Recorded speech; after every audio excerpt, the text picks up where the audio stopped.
কেউ কথা রাখেনি। ৩৩ বছর কাটলো, কেউ কথা রাখেনি। ছেলেবেলা এক বষ্টুমি তার আগমনী গান হঠাৎ থামিয়ে বলেছিল, শুক্লা দ্বাদশীর দিন বাকি অন্তরাটুকু শুনিয়ে যাবে। তারপর কত চন্দ্রভোগ অমাবস্যা চলে গেল, কিন্তু সে বষ্টুমি আর এলো না। ২৫ বছর প্রতীক্ষায় আছি। মামাবাড়ির মাঝে নাদের আলী বলেছিল, বড় হও দাদা ঠাকুর, তোমাকে আমি ৩ প্রহরের বিল দেখাতে নিয়ে যাব, যেখানে পদ্ম ফুলের মাথায় সাপ আর ভ্রমর খেলা করে। নাদের আলী, আমি আর কত বড় হব? আমার মাথায় এই ঘরের ছাদ ফুঁড়ে আকাশ স্পর্শ করলে তারপর তুমি আমায় ৩ প্রহরের বিল দেখাবে। একটাও রয়্যাল গুলি কিনতে পারিনি কখনো। লাঠি লজেন্স দেখিয়ে দেখিয়ে চুষেছে লস্কর বাড়ির ছেলেরা।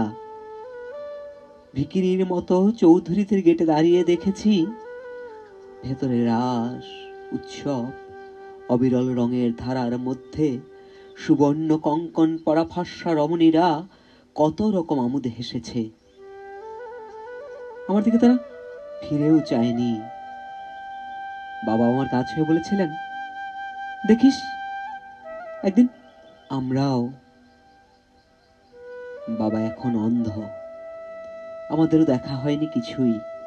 সেই রয়্যালগুলি, সেই লাঠি লজেন্স, সেই রাস উৎসব আমায় কেউ ফিরিয়ে দেবে না।